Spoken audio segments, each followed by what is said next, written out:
नमस्कार, राजस्थान स्पेशल देख रहे हैं आप। मैं हूं आपके साथ नेहा दुबे। सीएम भजनलाल शर्मा ने लोकसभा चुनाव के रण में अलवर के कठुमर और करौली के जनसभाओं को संबोधित किया, जिसके बाद सीएम शर्मा ने कहा है कि साल 2014 से पहले देश में भ्रष्टाचार, घोटाला और आतंकवादी घटनाओं का आए दिन सामना करना पड़ता था। कांग्रेस सरकार ने ठोस कार्रवाई न करते हुए केवल तुष्टीकरण की राजनीति की है और भ्रष्टाचार को जन्म दिया है। साल 2014 के बाद प्रधानमंत्री नरेंद्र मोदी के नेतृत्व में देश की परिस्थितियां बदली और विकास की नई क्रांति देखने को मिली है। साथ ही सीएम ने कहा है कि बीजेपी राजस्थान में 25 की 25 सीटें जीतेगी। प्रत्येक बूथ पर कमल का फूल खिलाने का, हर लोकसभा क्षेत्र में बीजेपी प्रत्याशी को 5 लाख से अधिक मतों से विजय बनाने का आह्वान किया।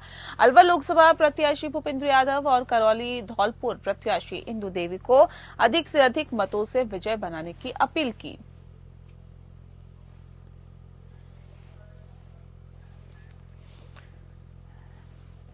तो बता दें आपको कि सीएम ने जनसभाओं को संबोधित किया और अपने प्रत्याशी को जीत दिलाने के लिए आश्वस्त किया। ज्यादा जानकारी रूपनारायण सवरिया हमारे संवाददाता दे रहे हैं। रूपनारायण, जानना चाहेंगे आपसे कि और क्या कुछ खास कहा सीएम ने? देखिए नया, सीएम भजनलाल शर्मा जो है लगातार राजस्थान में दौरे कर रहे हैं और लगातार हर लोकसभा क्षेत्र में जाकर जो है वहाँ भारतीय जनता पार्टी के प्रत्याशियों को जिताने का आह्वान कर रहे हैं। यहाँ पर मैं बताना चाहूंगा कि सीएम जो है, क्योंकि संगठन के आदमी है, हर क्षेत्र के हर कार्यकर्ता को अच्छे से पहचानते हैं, संगठन से उठ के सीएम बने हैं, हर कार्यकर्ता को पहचानते हैं। तो जो कार्यकर्ता है वहाँ पे उनको प्रफुल्लित होते हैं सीएम को देखकर, एक उत्साह कार्यकर्ताओं में बनता है। जब कार्यकर्ताओं के बीच में जाकर सीएम कार्यकर्ताओं के नाम से उन्हें पुकारते हैं तो ऐसा उत्साह बनता है और उसी उत्साह को जो है पूरे राजस्थान में बिखेरने के लिए सीएम खुद जो है हर लोकसभा क्षेत्र में जा रहे हैं। वहां पे जो है जनता को संबोधित करते हुए जो उन्होंने आह्वान किया कि 25 की 25 सीटें तो भारतीय जनता पार्टी जीतेगी, लेकिन जो उन्होंने लक्ष्य रखा है वो हर सीट का मार्जिन जो है लगभग 5 लाख होना चाहिए। कार्यकर्ताओं में ऐसा जोश जो है भजनलाल शर्मा यहाँ भर रहे हैं कि वो जो है ज्यादा से ज्यादा बूथ पे जिताए, हर बूथ पे जो है भारतीय जनता पार्टी को जिताए और जो जीत का मार्जिन है वो 5 लाख वोट होने चाहिए। तो इस तरीके से जो है भजनलाल शर्मा पूरा प्रयास कर रहे हैं कि राजस्थान में जो है भारतीय जनता पार्टी को पूरे 25 की 25 सीटें मिले। जहां संबोधन में उन्होंने कांग्रेस के कार्यों पर निशाना साधा, वहीं पे जो है बड़ी बात उन्होंने कही कि कांग्रेस ने अब तक जो है तुष्टीकरण की राजनीति की है, भारतीय जनता पार्टी ने सभी वर्गों का साथ दिया है। जी नेहा, बहुत शुक्रिया आपका रूपनारायण। बने रहिए हमारे साथ, आगे भी आपसे जानकारी लेते रहेंगे।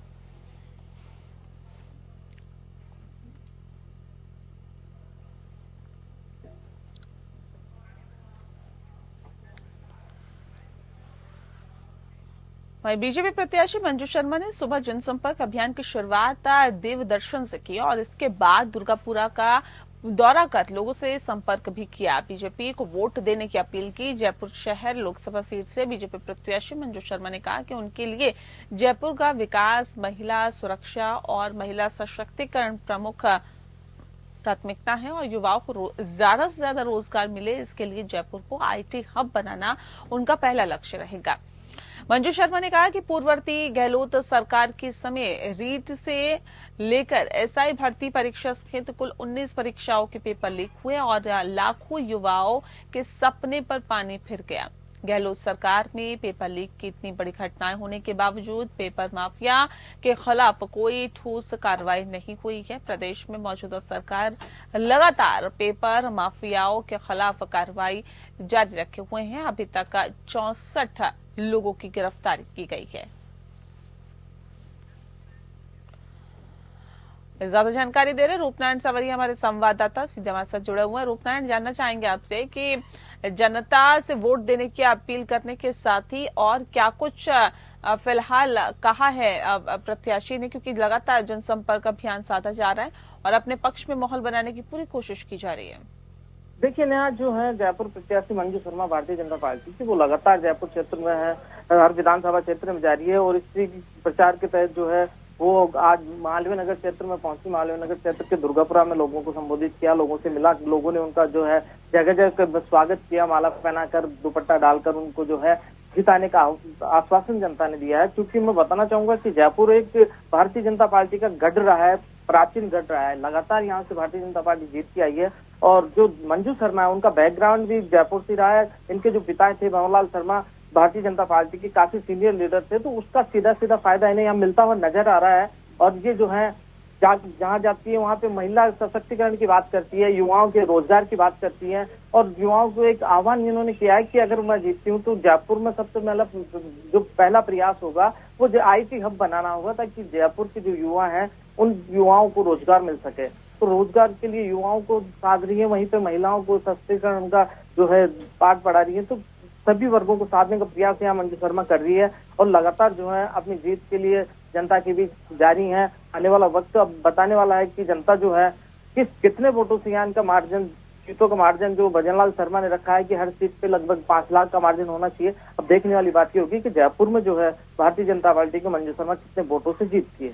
जी नेहा। शुक्रिया आपका रूपनारायण, तमाम अपडेट हम तक पहुंचाने के लिए। बने रहिए, आगे भी आपसे जानकारी लेंगे।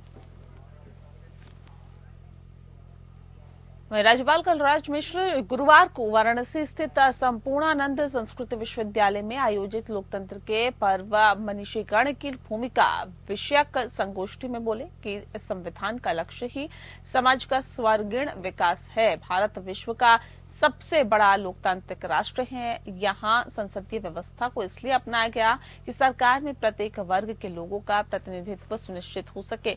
राज्यपाल ने लोकतंत्र की मजबूती और इसके साथ ही सभी वर्गों के कल्याण के लिए कार्य करने पर जोर देते हुए बुद्धिजीवी वर्ग को इसमें अपना निरंतर सहयोग और योगदान देने का आह्वान किया।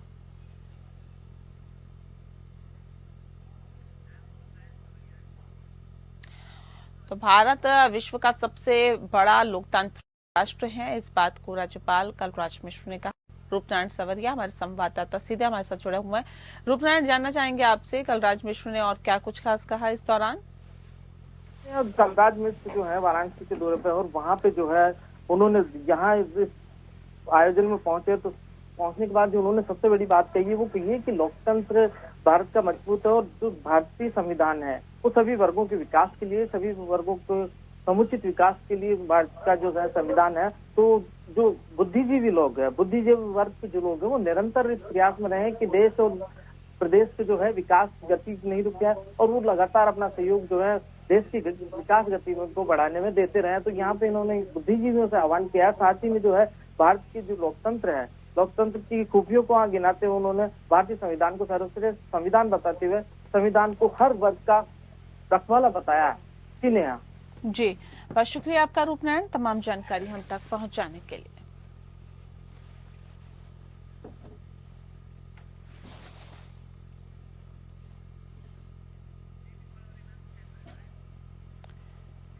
विधानसभा क्षेत्र बहरोड के दर्जनों गांवों में चुनावी जनसभा आयोजित की गई, जहां पर बीजेपी नेता मोहित यादव सहित कई बीजेपी नेता और पदाधिकारी अलवर लोकसभा प्रत्याशी भूपेंद्र यादव के समर्थन में पहुंचे। और ऐसे में 19 अप्रैल को कमल के बटन पर दबाने के साथ ही उनकी अपील की गई कि कमल का बटन दबाएं। और वहीं मोहित यादव ने कहा है कि पीएम मोदी के मार्गदर्शन में बीजेपी सरकार ने पिछले 10 सालों में देश के हर हिस्से में मौजूद सभी गरीब, पिछड़ों, महिलाओं, बुजुर्गों, बच्चों तक सरकारी योजनाओं को उपलब्धता सुनिश्चित कराई है। बीजेपी अपने तीसरे टर्म में देश की आंतरिक स्थितियों को और मजबूत बनाने के साथ साथ विश्व पटल पर देश को तेजी से आगे ले जाने की दिशा में तेजी से काम करेगी।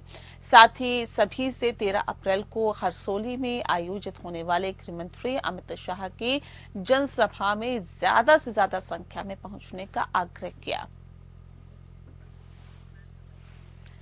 रूपनारायण सवरिया ज्यादा जानकारी के साथ हमारे संवाददाता सीधे हमारे साथ जुड़ गए हैं।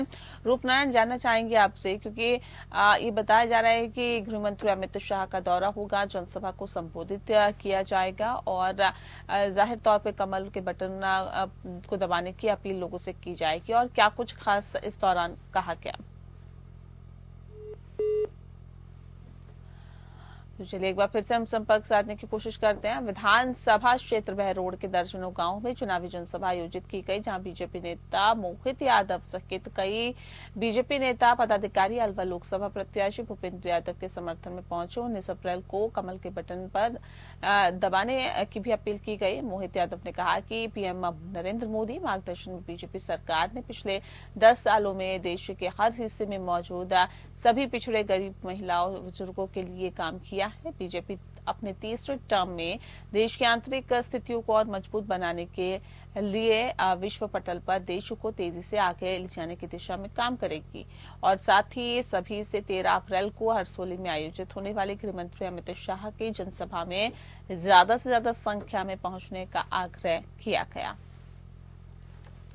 रूपनारायण ज्यादा जानकारी के साथ सीधे हमारे साथ जुड़े हुए हैं।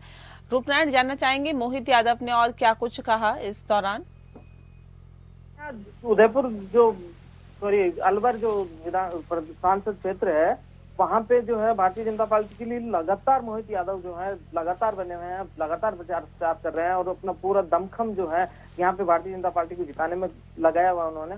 यहाँ पे जो है उन्होंने जब जनता के बीच गए तो उन्होंने आह्वान किया कि भारत में जो है नरेंद्र मोदी के 10 साल का जो कार्यकाल है, वो कार्यकाल में देश ने काफी विकास किया है, काफी तरक्की की है। और अब जो वक्त आ रहा है कि तीसरी बार अगर हम जिता के नरेंद्र मोदी को भेजेंगे तो जो आंतरिक कमजोरियां हैं देश के अंदर, उन सब आंतरिक कमजोरियों को दूर करके जो है भारतीय जनता पार्टी देश को टॉप मोस्ट बनाएगी, विश्वगुरु बनाएगी। इसलिए तीसरी बार मोदी सरकार जरूरी है, जनता को समझाने का उन्होंने प्रयास किया। साथ ही में मैं बता दूं कि मोहित यादव ने जो है जनता से आह्वान किया है कि देश के जो अमित शाह है, भारतीय जनता पार्टी के सीनियर लीडर, उनकी जो सभा है उसमें ज्यादा से ज्यादा लोगों को वहां पहुंचने का उन्होंने वहां आह्वान किया है कि ज्यादा से ज्यादा लोग जो है अमित शाह की इस सभा में पहुंचे और भारतीय जनता पार्टी को सपोर्ट करें। जी नेहा। जी बहुत शुक्रिया आपका रूपनारायण, तमाम अपडेट हम तक पहुंचाने के लिए।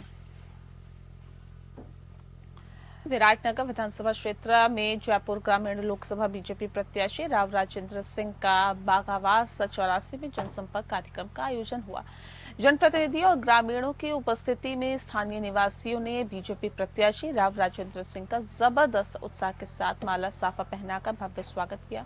वहीं प्रत्याशी ने जयपुर ग्रामीण लोकसभा क्षेत्र से विराटनगर विधानसभा के स्थानीय निवासियों को संबोधित करते हुए कहा कि आज केंद्र की मोदी सरकार ने सभी वर्गों का सामूहिक विकास और उन्नति के कारण जो भारत देश का नाम देश विदेश में बढ़ा रहे हैं, वे हमारे लिए बड़े मान सम्मान की बात है। और देश में बीजेपी सरकार की जन कल्याणकारी योजनाओं को मोदी सरकार ने विगत 10 सालों से लगातार चला रखे हैं और इसके कारण केंद्र की बीजेपी सरकार का साथ मिल रहा है।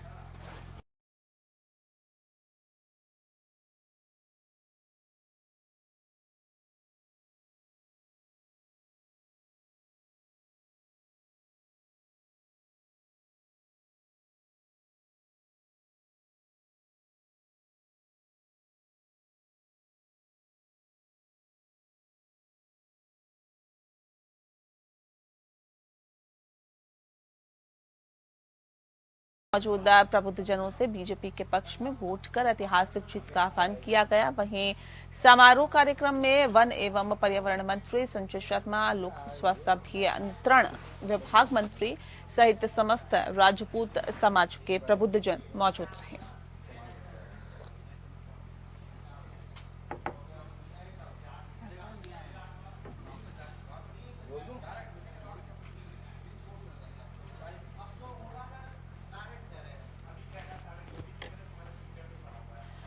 विराटनगर विधानसभा क्षेत्र के चिलपल्ली सड़क मार्ग पर ग्राम पालड़ी के पास उस वक्त हड़कंप मच गया जब मजदूरी करके घर लौट रहे 11 महिलाओं से भरे टेम्पो को डंपर ने टक्कर मार दी। दुर्घटना के बाद घटनास्थल पर चीख पुकार मच गई।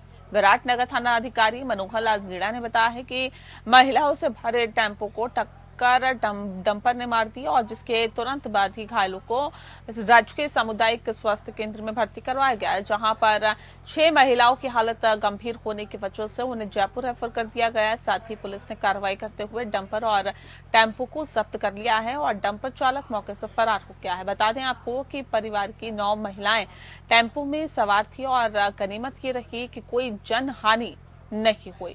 पुलिस ने मामले की जांच शुरू कर दी है।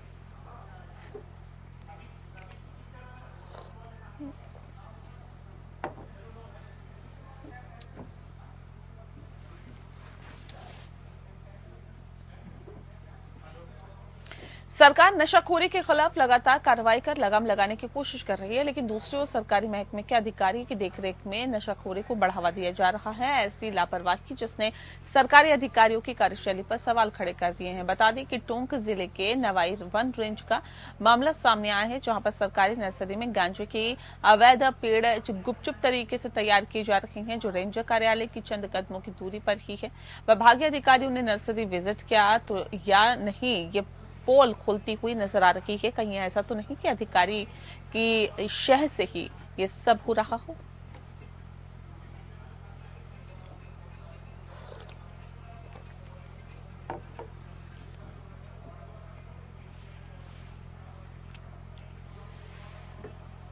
पाली पुलिस ने बड़ी कार्रवाई करते हुए देर रात को बिना बिल का 2 किलो सोना जब्त करने की कार्रवाई की है। जब्त सोने की बाजार कीमत करीब 1,42 करोड़ रुपए बताई जा रही है। जानकारी के अनुसार मुखबिर की सूचना पर सदर थाना पुलिस और डीएसटी टीम ने पणिहारी चौराहे के पास नाकाबंदी की और इस दौरान सुमेरपुर से सोजत की तरफ आ रही कार को खोलकर तलाशी ली गई, तो उसमें गियर के पास बनाए गए गुप्त बॉक्स में सोने के बिस्किट मिले, जिसका वजन 2 किलो निकला है। बिल नहीं होने पर पुलिस ने सोने को जब्त कर लिया है और पुलिस ने जोधपुर निवासी मोहम्मद आबिद और जुल्फिकार को गिरफ्तार कर लिया है। जब्त सोने की बाजार कीमत करीब 1,42 करोड़ रुपए बताई जा रही है।